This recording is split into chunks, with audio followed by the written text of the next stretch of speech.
esse é o momento mais importante antes da ressurreição da história de Jesus Cristo. Jesus, ele se preparou durante toda a sua vida aqui na terra para esse momento. Lembra, por exemplo, no primeiro milagre nas bodas de Caná, quando ele transformou água em vinho, lembra? Maria deu uma palavra, ela disse assim aos que estavam servindo: façam tudo o que ele disser, tudo o que ele mandar. E aí ele responde a ela dizendo: mulher, ainda não é chegada a minha hora. A hora que ele se referia era exatamente essa hora aqui. Porque todos os seus 33 anos e meio de vida aqui na terra, habitando em forma humana, mesmo sendo filho de Deus, todo ele foi projetado para viver esse momento, para cumprir o evangelho dele, escrito por João capítulo 3, versículo 16. E Deus amou o mundo de tal maneira que entregou o seu Filho unigênito, para que todo aquele que nele crê não pereça, mas tenha vida eterna. Jesus se preparou fisicamente, humanamente, para esse momento. Tudo na vida dele girava em torno do propósito que sua vida carregava, que não era curar, não era fazer milagres, não era dar vista aos cegos, poder de audição aos surdos ou de fala aos mudos. Não era. Tudo isso ele fazia em decorrência do chamado. Tudo isso ele fazia em consequência de quem caminha para atender o propósito culminante da salvação. Na verdade, todo milagre operado por Deus, e só Ele faz milagre, deve ser acompanhado por um propósito maior do que o efeito de ser curado. Por exemplo, o que sustenta o evangelho, como nós cantamos aqui, a igreja, há mais de 2000 anos, não é o efeito que ela produz, é a causa que ela carrega. Uma igreja, por exemplo, que caminha por efeito, não chega aos 30 anos de idade. Uma igreja que vivesse pelo efeito e não pela causa do evangelho, jamais ultrapassaria mais de 2000 anos de existência sobre a terra. O que leva a igreja a ser quem ela é que ela se move pela causa e jamais pelo efeito. Agora veja, quando nós estamos comprometidos com a causa, o efeito não é uma necessidade, ele é uma consequência. Então as curas são consequência. A prática de assistência social, consequência. A entrega comunitária, caindo na graça do povo, consequência de uma única causa, o Evangelho de Cristo.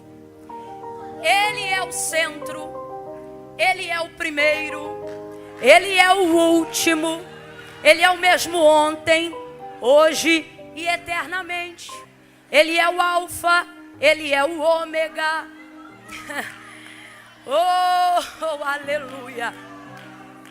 Ele é, e fora dele todo o restante ou é efeito ou é adorno. A causa é ele. Quem morreu, morreu por ele. Quem viver, deve viver para a glória do nome dele. Paulo vai resumir essa obra escrevendo a carta aos Romanos, dizendo: porque dele, por ele, são todas as coisas. Tudo deve apontar para ele. Tudo deve dizer a respeito dele. No final do culto, devemos lembrar do nome dele. Se foi bom, devemos louvar a ele. Se o pregador pregar bem, devemos dizer: glória ao Deus que usa, glória a Jesus que faz. Se for ruim, devemos pedir misericórdia a ele. Dele é a misericórdia, dele é ações de graças, dele é o louvor. A palavra de Deus, ela é clara acerca da biografia do próprio Cristo, dizendo: tudo foi feito por intermédio dele, sem ele nada do que foi feito poderia ser feito. Logo, toda visão egocentrista tem que sair do culto e da igreja. A gente acha que não, mas a verdade é que às vezes celebramos muito mais o efeito dos louvores que apontam para o que ele faz do que de fato a glória que aponta para quem ele é. E sem perceber, vamos cultivando uma cultura onde Deus deve trabalhar por mim para me fazer feliz. Isso é tão verdade que hoje quem não está feliz no evangelho, desvia-se. Se não está feliz na igreja, troca.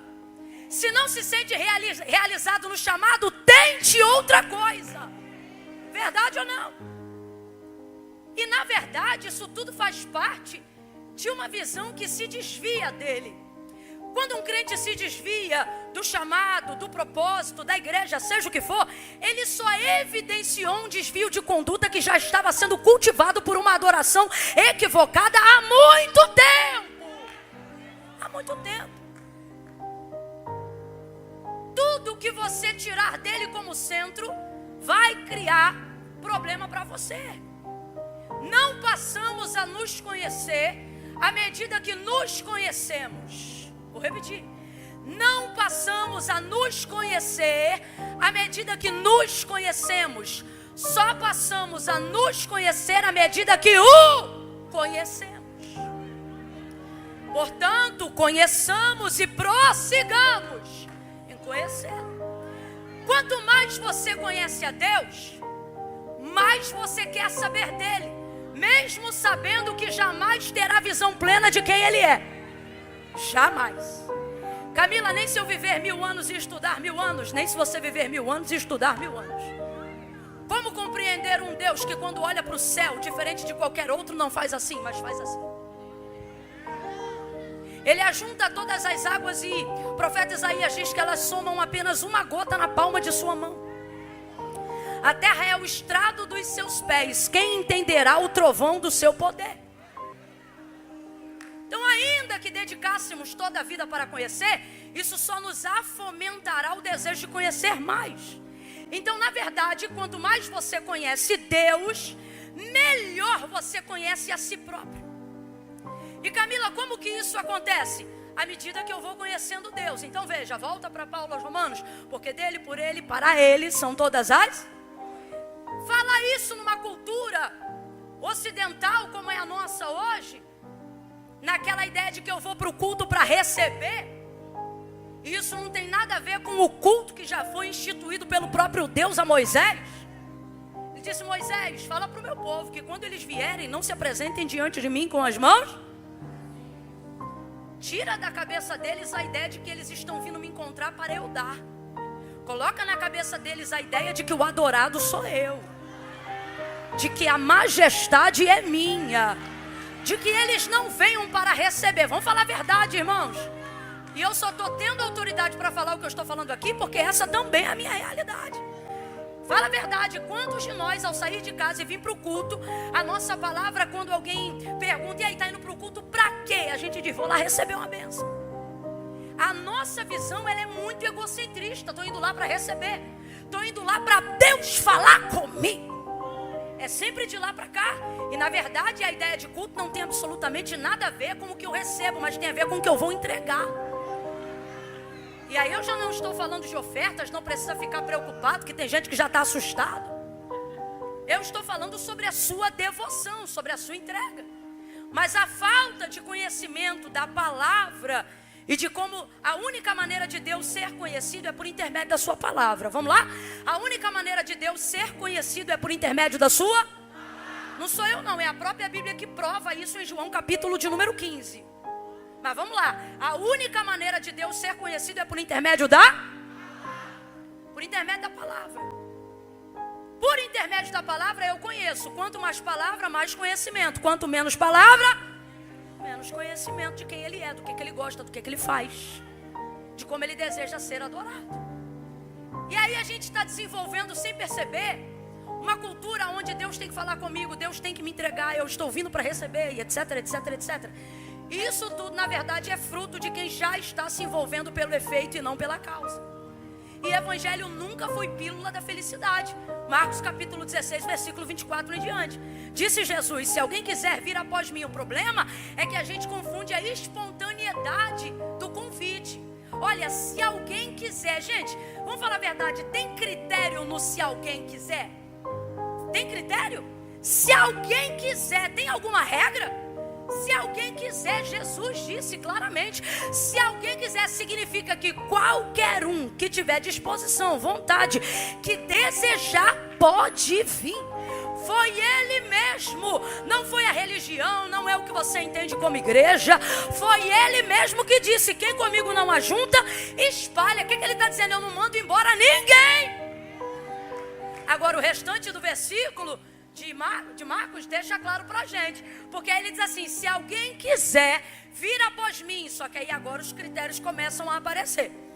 Negue-se a si mesmo, tome sobre si a sua cruz e siga-me. Portanto vos digo que qualquer que me seguir para ganhar, então não é de hoje que o povo quer seguir não é de hoje que você quer se envolver por causa do efeito. Isso acontece desde sempre. Enquanto Jesus alimentava o povo, ele dizia: eu sei que vocês não estão vindo, não é nem pelos milagres que eu faço, mas é pela comida que eu dou. A necessidade tira a nossa noção de prioridade. Olha isso.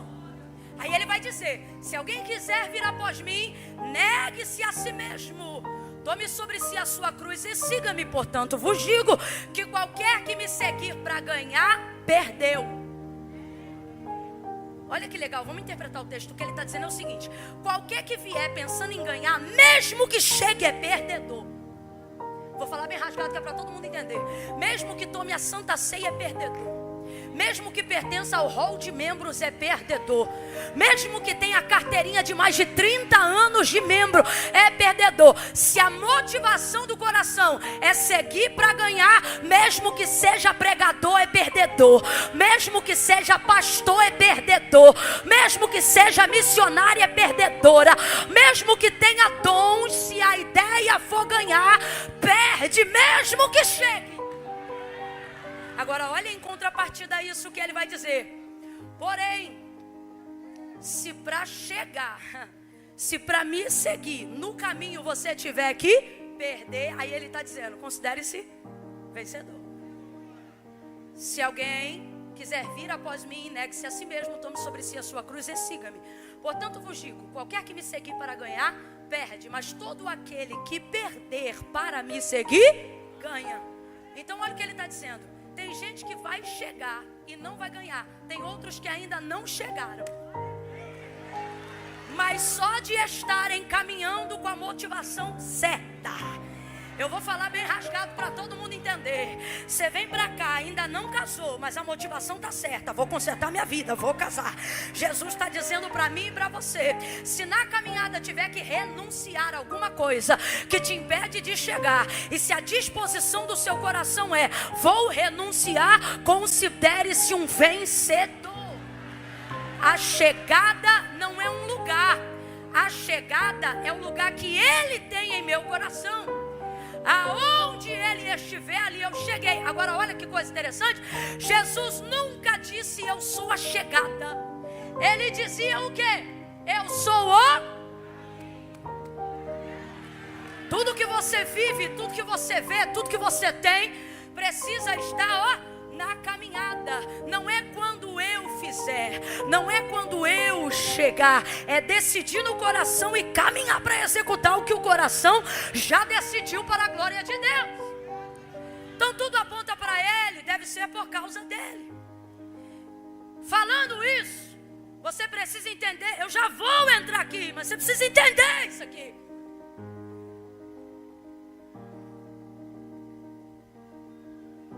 Deus não tinha e não tem obrigação nenhuma de, na criação da sua existência, estar pensando em você no dia que te fez. Se você não gosta, enquanto eu digo isso, isso já aponta o equívoco do seu coração. Qual o equívoco? De achar que Deus tem que trabalhar por você. A Bíblia diz que Ele é a sua palavra, ela não volta vazia, antes vai e faz o que lhe apraz, e porque Ele é fiel a ela, não pode negar-se a si mesmo. Só para você entender isso aqui, diga assim: Deus não luta contra Deus. Ele não luta contra Ele mesmo. Tudo que está na sua palavra, Ele vai corresponder. Se estiver na palavra, Ele vai corresponder. Então a única maneira de conhecer Deus é conhecendo a sua palavra. E a única maneira de obter de Deus resposta é conversando com Ele na sua. Vai ouvindo aí. Camila, por que eu não estou descobrindo o propósito da minha vida? Por que eu não me sinto no centro da vontade de Deus? Porque você tem procurado coisas que façam sentido para você. Você está procurando um caminho que faça sucesso para você, que dê dinheiro para você, que faça você ter prestígio diante das pessoas, respeito diante da sociedade, desde a roupa que você veste até o tipo de comida que você coloca na mesa. Normalmente, quando a nossa motivação é ser feliz, você só quer fazer coisas que façam sentido para você. Você não emite uma opinião que desagrade a maioria dos seus seguidores. Porque você vive para ser feliz. E quem quer ser feliz não quer ser criticado. E quem não quer ser criticado não emite opinião. Você cuida de tudo para preservar sua paz. Para preservar seu nome. Você quer um emprego que te dê status social. Você quer amigos que te coloquem no topo da network. Eu não estou te criticando, eu estou falando da realidade da nossa humanidade. Quem não quer morar numa casa melhor, ter um bom carro? Eu não sou hipócrita. Só que quando a nossa motivação é caminhar para coisas que fazem sentido para a gente, nós seremos infelizes de toda maneira. Por quê? Porque não fomos chamados para fazer sentido para a gente. Você repetiu comigo a carta de Paulo aos Romanos. Porque dele, por ele, para ele são todas as... Agora responde para mim com inteligência. Partindo desse princípio, o que move a mão de Deus? A glória dele. Amém ou não amém? Então vou te fazer uma pergunta só para ver se você está acompanhando o raciocínio. Quando Deus te criou, Ele estava pensando em quem? De novo. Quando Deus te criou, Ele estava pensando em você? Estava pensando em quem? Aí eu te pergunto, como pode Ele pensar em fazer alguma coisa para a glória dele e essa coisa dá errado? Só que você tem que fazer a pergunta, e por que está dando errado, Camila? Porque você não está funcionando para a glória dele. Mas você está funcionando para fazer sentido para você, para fazer sentido para a tua família, para fazer sentido para os teus seguidores. E sem perceber, está cultivando a ideia de que quando você chegar no topo, seja de sucesso ministerial, seja de sucesso financeiro, seja de sucesso familiar, você está configurando a ideia ilusória, equivocada. E o Espírito de Deus está aqui, ele vai te convencer. É ilusória, é utopia e é equivocada. Quantas pessoas que podiam estar hoje aqui agora desfrutando de alegria verdadeira no centro da vontade de Deus, mas não conseguem. Por quê? Condicionaram a sua alegria para aquilo que faz sentido para elas. Quando eu tiver dinheiro, quando eu tiver X na conta, quando eu tiver carro, quando eu casar. Engraçado que você ainda diz que é servo de Deus, porque você não tem nenhum outro ídolo. Aí você diz assim, não, eu sirvo a Deus. Mas e se nessa noite eu te disser que Deus nos trouxe hoje aqui para dizer, ídolo de madeira não vejo mais você servir, de gesso também não, mas está mais complicado de quebrar a idolatria. Por quê? Porque de um tempo para cá você se tornou servo da tua consciência e não da minha vontade. Você só faz o que faz sentido para você, só quer o que quer que faça sentido para você, e não está percebendo que o que está atrapalhando a tua alegria não é falta de dinheiro, é a ausência do gozo da salvação, que tu já não sente há muito tempo, porque parou de funcionar para a glória de Deus, parou de fazer para a glória de Deus. Antigamente tu lavava a louça cantando, agora que Deus redobrou a comida, redobrou a louça, tu murmura da louça. Tu não podia ter filho, Deus abriu tua madre e te deu mais de 3. Agora tu reclama da quantidade de prato. Por quê?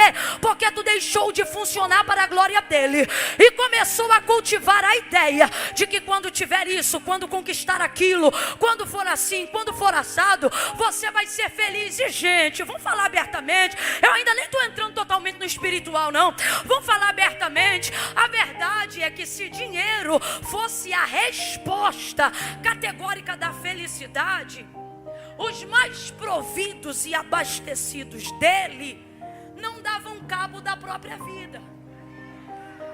O maior índice de suicídio não está entre as classes inferiores.